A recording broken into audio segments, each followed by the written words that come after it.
हमारे channel SCS Mithila को करें सब्सक्राइब और बेल बटन भी दबा दें, जिससे हर खबर पहुंचे सबसे पहले आपके पास। आप देख रहे हैं SCS मिथिला। मैं हूं तुषार। दरभंगा की महापौर बैजयंती खेरिया और उनके पति पूर्व महापौर ओम प्रकाश खेरिया ने इन दिनों NH-57 पर जाके वहां से गुजरने वाले प्रवासियों को मास्क, पेयजल, फल, नाश्ता आदि दे रहे हैं। महापौर बैजयंती खेरिया ने बताया कि नर सेवा को ही नारायण सेवा बताया गया है। उन्होंने कहा कि हजारों की संख्या में नित्य श्रमिक भाई बहन अपने घर वापस हो रहे हैं। बहुत से लोग तो पैदल ही चल पड़े हैं। उन लोगों के लिए यथासाध्य पानी बोतल, नाश्ता, फल आदि जो कुछ ला पाती हूँ वो लाकर हर रोज यहाँ से गुजर रहे प्रवासियों को देती हूँ। उन्होंने कहा कि मैं स्वयं मास्क बनाती हूँ और उन लोगों में बांटती हूँ।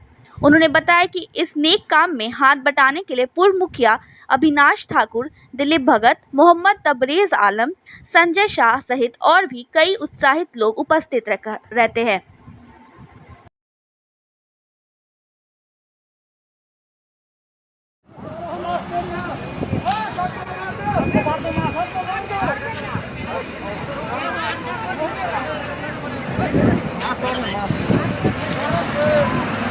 SCS मिथिला के लिए बिहार के दरभंगा से नासिर हुसैन की रिपोर्ट।